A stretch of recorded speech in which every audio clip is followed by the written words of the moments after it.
Welcome back to the Budding Author Podcast with me, your host, Simon Ward.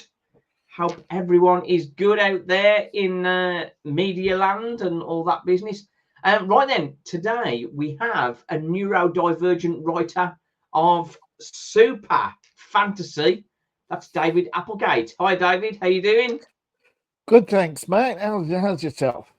Oh, it's good. It's good. Things are going very well at the minute. But we'll get onto that a little bit later. For yourself, dreaming of elves, spaceships, and magic. That is sort of in your bio. Yes. And is that from a very young age, Dave? Yes. My mother used to read to me various stories, and the one that stuck out was The Hobbit to start.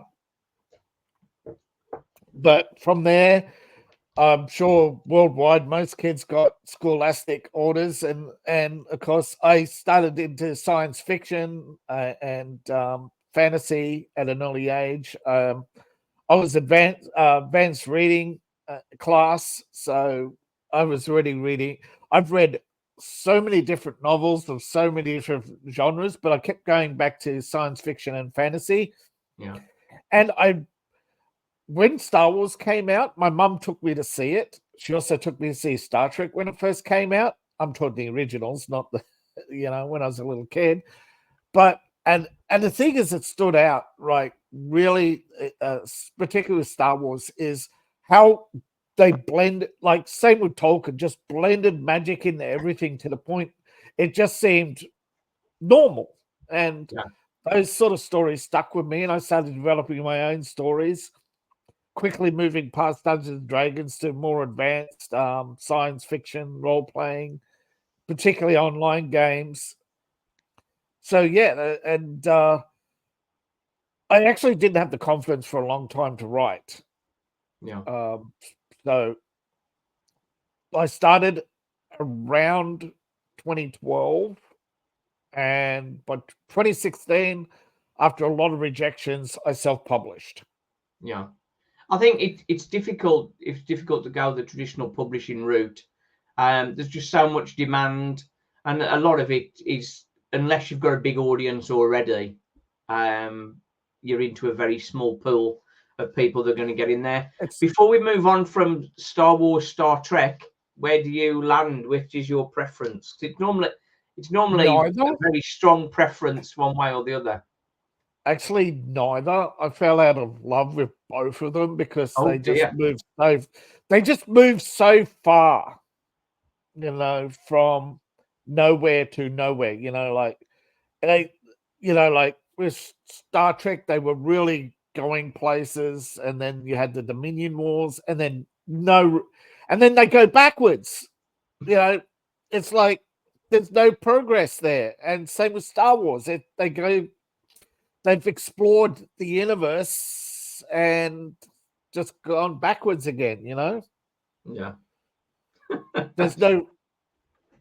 I sort of sat down and I had a plan for a story, but actually my current books are the prequels. I decided to do the prequels first.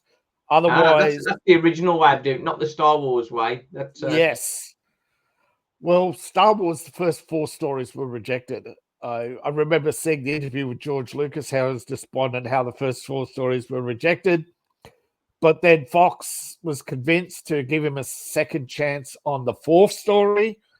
And they were told not to put a subtitle on it. So they called it Star Wars. I saw the original, and it came out in 1979. Yeah. And then they re-released it as A New Hope a year later. I think the thing always with Star Wars is in the earlier versions of Star Wars, they've got the lightsabers with going both ways, and then in episode 4, it just goes the one way. So maybe if they could have explained that away and say we got rid of the other one because people kept chopping their own legs off. Well, I always thought that lightsabers could only be wielded by Jedi because they were actually an extension of the Force. But no, they're technology now, And then Lucas brought back midichlorians, which was actually dropped by his wife from the original. It's quite a scary story when you look into how they made Star Wars and how much they actually filmed so much, so many cut scenes, drop scenes, and to see the original Vader scenes is quite funny because the original Vader, as you may or may not know, was an actor voiced by James L. Jones. The voiceover was. But to see the original actor and to hear his original voice, this really big man going, "We're at the Prince." James L. Jones, obviously, his voice, that's sort of going to demand became attention, iconic. Yes. Yeah. Yeah, it made the film, I think. Fantastic. Moving on from the Star Wars, Star Trek stuff, the Empire of Elves is so far a trilogy from you. Are you planning for many of those, or is that the 3 it? I'm workshopping on one of my patrons the 4th and 5th book. I've finished the 4th one in draft, and it's been it's in beta read at the moment. We're about I think chapter 9, maybe. Yeah, currently editing chapter 9. My typing speed is slow, and sometimes I tend to over-explain or overcomplicate something that could be simplified. So I think I'm pretty slow compared to some other writers in the sci-fi genre. As in, since 2016, speed of writing or pacing are you talking about? Well, I've published 3 books, and in the same time, some people have published as many as 20. I can't. Oh, got you. Yeah. Well, I think that's similar for me. I think if you're a professional book writer and you do nothing else but that, and you've got people that are taking it away and editing it for you, then you can sort of spit them out, as it were. The likes of James Patterson, of course, he's got people writing it for him now as well. So, well, I think a lot of the big writers, they also, from what my understanding of traditional publishing, you have to fit into a very narrow box of existing audience. Yeah. They're not looking to grow their audience. No. And that's the problem, isn't it? I think with my first couple of novels, I didn't really think of a specific audience for it. It was just a story that I had in my head that developed and grew. Yeah. And looking forward, I'm thinking maybe I should I should be looking at specific genres. So I've sort of pivoted a little bit, and I'm looking at some YA fiction I'm doing now. My first 3 were sort of sci-fi dramas, sort of dark romance, futuristic dark romance. But I'm looking at sort of YA fiction. It's a series, The Life of Billy Spark, and just very briefly, his life has been foretold in leather-bound book form. So his dad can read his book. When he looks at it, all the words jumble up so he can't see it. But his dad knows exactly how his life's going to pan out.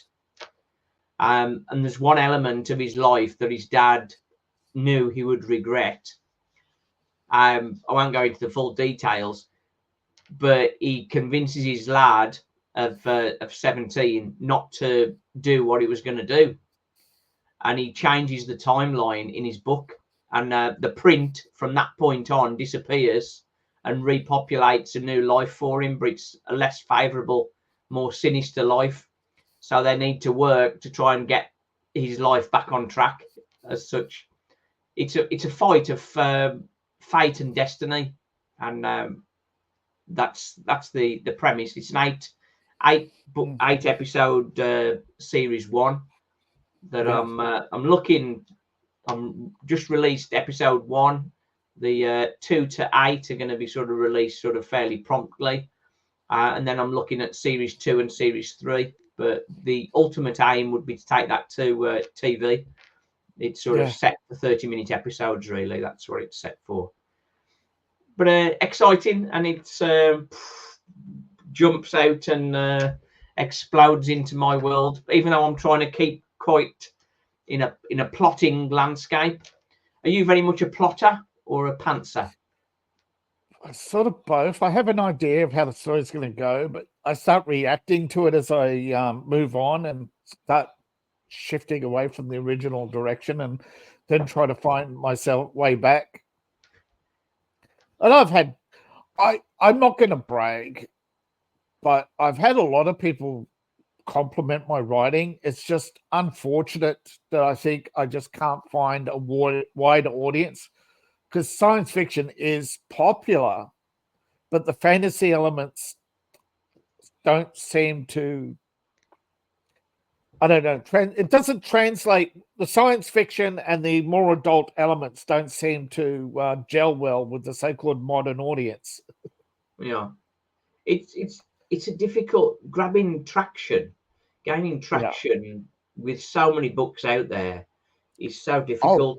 And of course, lots of advertising going on, people spending a lot of money on advertising. So if you're not following that, you're against it. You advertise? I used to, but the advertising was taking more, was like, advertise, and for every ad, ad week, you'd sell only a little bit more. And eventually it's not worth it. You're not making any money. You can't live off it. You can't, you're spending your ad, and then you're spending your next month's revenue on advertising to get the next month's revenue, and you're only getting less than a quarter back of what you spent. So it's actually, so you're in a loss situation. Yeah, eventually, because over time your sales dwindle. The advertising is because everybody's advertising. And you have to be very niche, don't you? I had Jen McLeod on the show. I'm not sure whether you've seen that episode yet. I also did a walkthrough of her guide for advertising with Amazon. I've got a very clear walkthrough, so that's worth a look if people haven't seen that. And I've gone very niche with my advertising, so I'm not getting lots of clicks every day, but the clicks I am getting are converting better. I've not had that many clicks. I would have a lot more clicks if I had the choice. But it's like if you've got dark romance, for example, if you put dark romance in as your search term, then you're going to get 100 clicks in the first 20 minutes probably. But if you're like, for mine, for example, robot love is an element sort of within the futuristic series. So robot love, there's not many people searching for robot love, but if they are, that's the kind of book that they want. So that's the angle. So I would say I'm on profit at the moment. I've only just started it, so it's early days, but I mean it's looking okay at the moment. Yeah. So yeah, definitely have a look at that. Definitely have a look at the walkthrough and the Jen McLeod's how to be profitable with ads. That's the big one. Who's the biggest champion of your writing, Dave? I think my mum, she's the biggest champion, and my beta reader, he's been very good as well. He likes to remain anonymous in the background, don't want the fame or the glory, but without him, I wouldn't have had half the rewrites that I've done, and he's picked up on my mistakes in logic and structure. Okay, that's good. It's important to get feedback on your writing, isn't it? Yeah, absolutely. I think a lot of people, however, you get non-constructive feedback, like somebody says, this was written by a crayon, and you ask what's wrong with it, and they says, it's too naughty. It's like oh, has it got adult elements to it? Yeah. Yeah, I have some adult elements. Yeah. I when I started writing, I was really bothered by the fact that people seem to be okay with somebody chopping off their heads, but when it comes to adult themes, like, wow, yet we all get that. Yet I've read a lot of novels which weren't rated erotica or even adult that had sex scenes in them. It's like, Yeah. I really don't understand what's wrong with people. Like, I'm not writing erotica with I'm trying not to write something that is too unrealistic. But I mean, he's an emperor. He's going to have concubines. He's a young man. He's gonna do young man things. What's wrong with that? I don't understand. It's part of his life. It's part of his development. I have a similar thought there, because in my first Awakening series with Falling in Love in 2045, Awoken in 2046, and Time to Click, there are adult elements to that. When I first produced them and published them, I think the heat level was a little bit too high. So a lot of my earlier readers were perhaps sort of like, hang on, this is a bit heavy. So I went back and re-edited and toned them down, sort of taking them from a 4 to a 2, perhaps. Well, I think I'm sitting about a 3 on the scale. It's really not. It's like not even a third, not even in some cases, it's barely a mention in a chapter. I think just a lot of people these days are too hypersensitive to everything, polarization. You're not kidding. Yeah. So you get people who want YA novels, right? Now, I'm not going to criticize Harry Potter fans for being Harry Potter fans, but the vast majority of Harry Potter fans I would come across, they're immature, read nothing else, and they're hypersensitive about anything and everything to do with Harry Potter. And on one hand, I would love fans like that, but on the other hand, they scare me as well. Dedicated, yeah. Yeah, they're dedicated, but too dedicated. You know what I mean? Like obsessive dedication, yeah. Where they don't read anything else. So it's pointless to try and even appeal to that audience, even though they are the largest fantasy. It's urban fantasy, modernized fantasy, and I'm, a step above that, where I'm futuristic fantasy. So that's where you try to draw your audience from. Because futuristic fantasy, I'm either going to try and draw in Star Wars fans or Harry Potter fans, and neither seem to be reasonable enough to read beyond their franchise. Yeah. Where genuine fantasy fans, I'm not really appealing to, and science fiction fans don't seem to gel well with the magical elements. Yeah. I think maybe I'm too niche, but from my perspective, wait a minute, Star Wars, I think because Star Wars didn't call it magic. No. But it was magic. Yeah, it is magic. And I think that's just my mistake. I picked a niche area of science fiction that I love. I love the idea of fantasy elements in science fiction. I think eventually we'll reach a point of technology where we can produce fantasy. So if you think about it, all magic is the manipulation of forces. Yeah. Well, I think quite often with what I look at with my futuristic series, a lot of things we talk about as sci-fi, most of them are happening now. The sort of sci-fi that sort of is here, isn't it? Well, see, sort of like with my draft story, I'm talking about quantum computing at a micro level, micro computer the size of a small cube that you carry around and you can thought access it, And no, I'm talking about thought accessing, the phone is the screen. You don't need the phone anymore because you can think and see to your thoughts. And now, of course, you have the neuro chip, and it's going wireless, a wireless neuro chip to access technology. And it's like, Yeah. I think when I produced, so when I did mine, I'd sort of research future technologies and what was looking to be coming along. Yeah. And a lot of what I've put in my books has started happening. Yeah.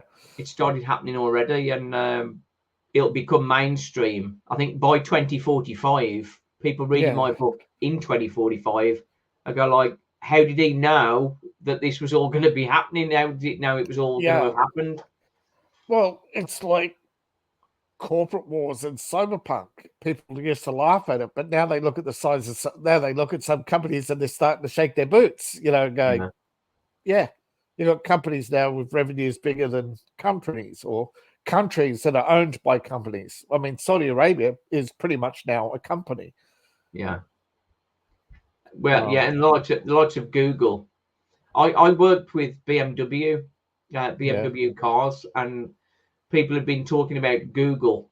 We're looking at making cars, and somebody made a comment. That's ridiculous. Google can't make cars, and the boss said Google have enough cash in the bank to buy the BMW group without even flinching. Hello, US taxpayers. You're looking for your missing money? Just go have a look at Google. No, because it's built on taxpayer money. It was built and supported for 12 years on taxpayer money. Google should not exist. It was bankrupt. It's certainly doing okay now, isn't it? Well, that's because government contracts, isn't it? Taxpayers are looking for your missing money. There's all that cash. Madness. Yeah. So, other than through Amazon, where else do you get sales from? Nowhere. I've tried all other platforms. It's that's the problem. I know people have read my book. But the problem is plagiarism. It's not plagiarism. Sorry, piracy. Yeah. So many people have pirated copies of my book, and because I did a free promo, and people just downloaded it, like crazy, and they just spread it. As long as they're not repurposing it and put it as their own, that's yeah. Well, that's the problem with free promos. Yeah. It would be nice if every read got a review as well. I think when we look at our reviews, we always want more reviews, don't we? But why do people not put a review, Dave? Oh well, I think I'm sitting about 3.5 or 4. I think on reviews. Yeah. I think I've got 9 good verified reviews, and the rest are, people have sent review copies out. About half are from review copies, the other half from verified buyers. Yeah. But I think most people have just criticized the fact that I'm too niche.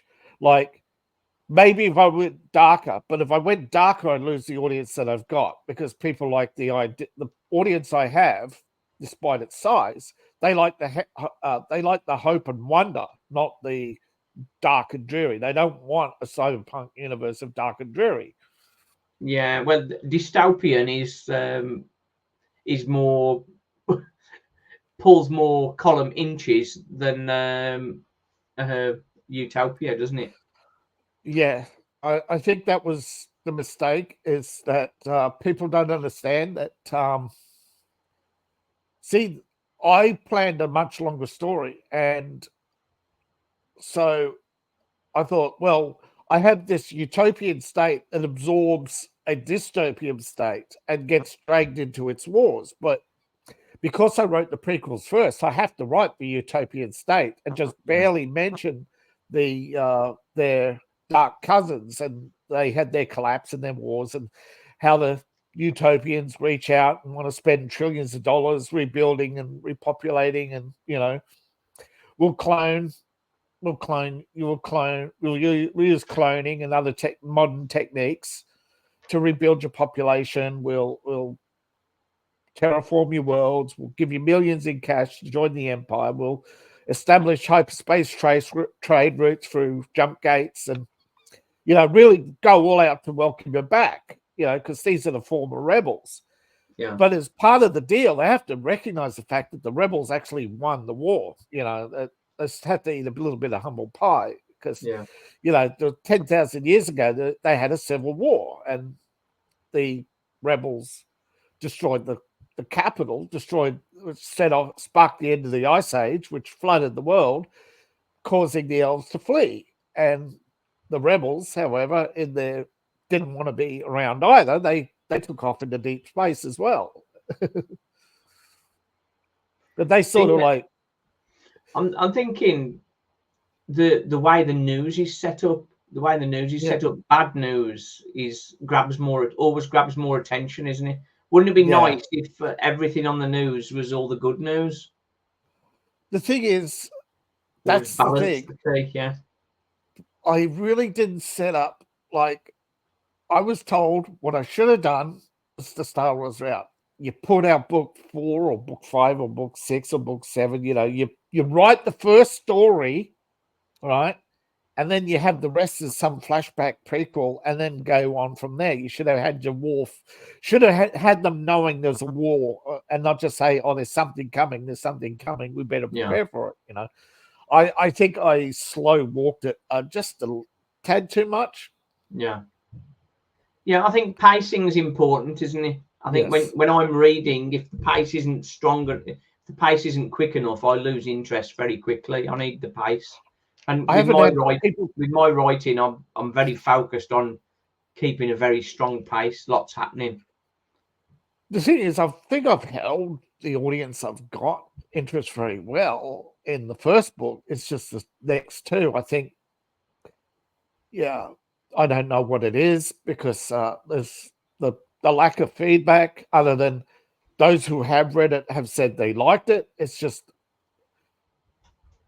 again, it's either too fantastical that it's not, you know, because most people they're just straight up murder mystery or it's quite simplistic, isn't it? Yeah, they just want a simplistic romance or a simplistic murder mystery, something that's not too hard to focus on and concentrate on, I guess. No, but another thing, I made a mistake in science fiction right now. There's a big boom in space marine stuff. And I'm not talking about Warhammer here. I thought it was Warhammer when the people talking about space marines. No, they're talking about US forces in space. You know, there's like hundreds of them now where they're all just talking about US forces in space, you know, conquering planets. Yeah, you know, like, I thought colonialism was bad. That's a twist. That's a twist on Star Wars again, I reckon. Yeah. One thing I'd recommend to you and to all the other listeners, particularly the budding authors, Scribophile. I'll put a link in the description. Scribophile. It's an opportunity to review other people's work and get karma points. And then when you've established your karma points, you can then put work in for other people to review. It's like a whole huge writing group. I think getting feedback on sort of 3,000-5,000 words and that sort of thing, I think that's good. I think that's perhaps something to have a look at. I've just started on it. I haven't had feedback on any of my stories yet. I'm sort of building up some karma points first. But editing other people's work is a great way of improving your own work. Yeah, it is. Yeah. I think I have to write shorter, faster-paced stories, and pacing is important. Yeah, pacing is important, but I have to also have the much clearer. Like, I've got to finish the current trilogy, which is the erotic adventures of Cage. He's a warlock. He's got to build up his witch's harem. He's got to have his big coven. You know, he's the emperor, so everything has to be the biggest, the baddest, the best. You know, so I finished that trilogy, and then I'll start on the magic and mayhem. You know, the consequences, unforeseen consequences of expansionism. That sounds good. As the thing is, I think with every book that we write, I think our process gets stronger.